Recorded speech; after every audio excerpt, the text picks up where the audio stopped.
Hi, and welcome back to my channel. This is your Tito, ready to teach you. Before we start, don't forget to click the subscribe button kung hindi pa kayo nakasubscribe at huwag din kalimutang i-click ang notification bell para maging updated kayo sa mga bago kong videos. Bago ang lahat, we will be giving away a brand new and sealed JBL Bluetooth headphones worth 2,999 pesos courtesy of our sponsor, Technoculture. Please see details below for the mechanics. We'll be announcing the lucky winner on August 31. For this episode, we will be discussing basic conditional formatting. So ano nga ba ito? It allows us to automatically apply formatting tulad ng colors, highlights, and so on to one or more cells based on cell value. So simulan natin. Sa example na ito, makikita nyo na meron tayong 26 fictitious stores named from A to Z. May corresponding cells sila. So gusto natin makita agad sino sa kanila ang stores with less than 10 million gross sales, okay?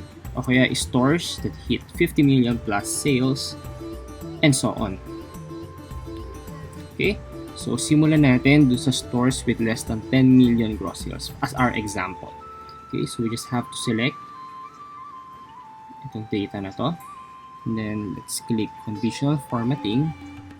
And then, highlight cell rules. Since less than 10 million gross sales yung hinahanap natin, click natin itong less than.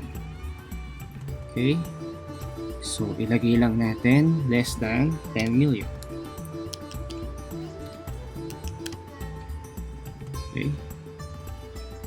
So, ayan siya. So, makikita natin lahat ang naka-highlight ng red. So, it's up to you kung anong color yung gusto mo.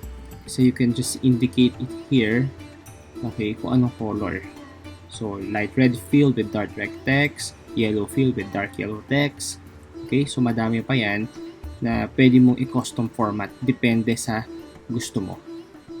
Okay, so let's try naman yung stores that hit 50 plus or 50 million plus sales. So again, we have to select this and then select this and then highlight cell rules. And then, since 50 million plus sales ang hinahanap natin, click natin tong greater than. Okay. So, gusto natin green naman. Kasi greater than siya. So, 50 million. So, more than 50 million in sales. So, type lang natin dito. Just click OK.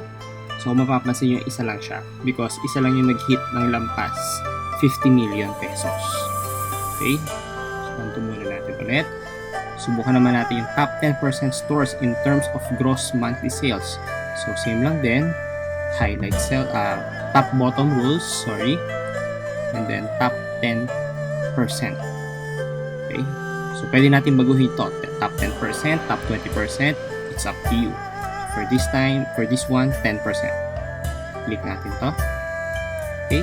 So, sila yung nasa top 10%. No, in terms of gross sales. Okay, hanapin naman natin yung top 20%. Same process. Okay. Top bottom rules. Click natin to. Palitan lang natin to ng 20. And then click OK. So, sila naman yung nasa top 20%. Okay. Subukan naman natin yung below average sales. So, kung mapapansin nyo, nilagay ko na dito yung average gross monthly sales. That's 12.5 million. So, ito yung formula niya. So, equals average B2 to B27. So, I just put it here para ma-validate natin yung gagawin natin pag-format ng cells. So, select lang ulit natin to. So, below average, diba? So, highlight, okay, sorry, top bottom cell rules, and then below average. So, click lang natin yung okay. So, lahat ng stores na to below average because they are all below the average gross monthly sales na 12.5 million. So, gusto naman nating malaman yung above average sales. So, ganun na din yung gagawin natin.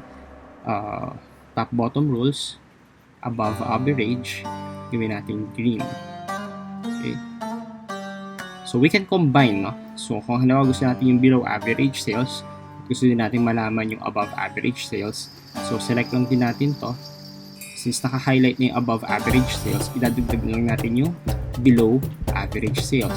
So, click natin. Below average. Okay. So, ayan. So, In this way, madali natin makikita kung sino yung matataas na sales or magbababang sales sa tindahan. So, yun yung main purpose ng conditional formatting. Okay? So, that's it. If nagustuhan nyo at may natutunan kayo, don't forget to like this video at mag-comment kayo kung ano ba ang gusto nyo itagdag sa mga future contents ko. So, thank you so much.